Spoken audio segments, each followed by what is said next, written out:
Honorable guests, citizens of Israel, our friends in the United States, and everyone who understands what a real fight against terror and organized crime looks like.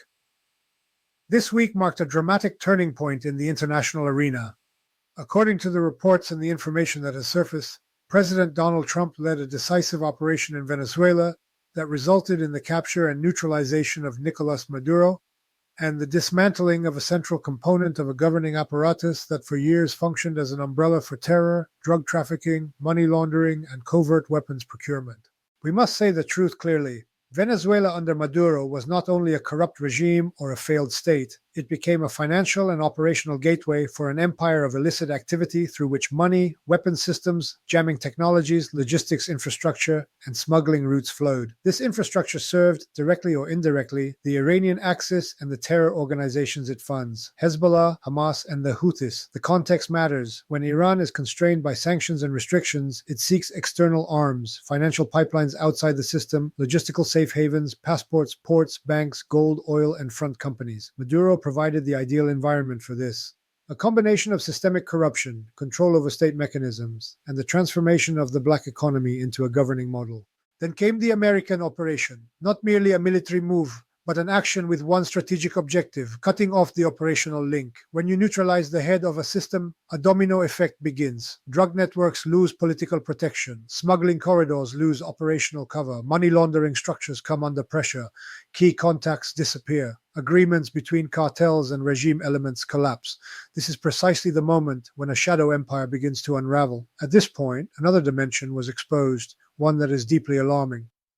According to information leaked in the past, Venezuela did not only seek assistance from powers such as Russia, China, and Iran. It operated on the logic of preparation for confrontation, seeking radars, missiles, drones, jamming systems, and detection equipment. The message was clear: turn Venezuela into a forward operating platform for the Axis and make it harder for the United States to act in the region. But here is the reversal. The moment Maduro was neutralized, the coalition that depended on Venezuela suffered a strategic blow, not because Russia, China, or Iran disappeared, but because they lost a critical infrastructure base. They lost the ground from which money could be managed, logistics could be run, smuggling could be protected, and multiple layers of concealment could be maintained. That is why we now see uncertainty, confusion, and attempts at recovery by Iran, Russia, and China. When a platform collapses, the network searches for substitutes. New routes, new intermediaries, alternative ports, replacement banking channels, and transit countries. This is the moment when the international community must be sharp, not impressed by statements, but focused on tracking money flows, shipments, shell companies, ports, unusual flights, and procurement deals disguised as civilian trade. I want to emphasize a point that is critical for Israel. For us, this is not a distant story. When dirty money becomes rockets, when smuggling becomes jamming technology, when covert relationships become support for terror organizations, it becomes a direct threat to Israeli citizens and to American interests in the region. Therefore, my conclusion is clear. First, there is a window of opportunity to dismantle networks, not only remove individuals. Terror and drug infrastructures are defeated through the combined use of intelligence, law enforcement, international coordination, sanctions, asset seizures, the shutdown of transfer channels, and a personal price imposed on everyone who operates this machine. Second, the world must be shown a simple principle. There are no more safe havens for state-enabled crime. Anyone who enables terror through money, weapons, passports, ports, or banks will face consequences in the legal and economic arenas. Third, a follow-on mechanism must be built to prevent this infrastructure from relocating to other countries. That means deep financial monitoring, joint investigative task forces, cooperation with banking systems, control of ports and strategic nodes, and a focus on intermediaries, not only on leaders. Fourth, there is a strategic message to the entire Axis.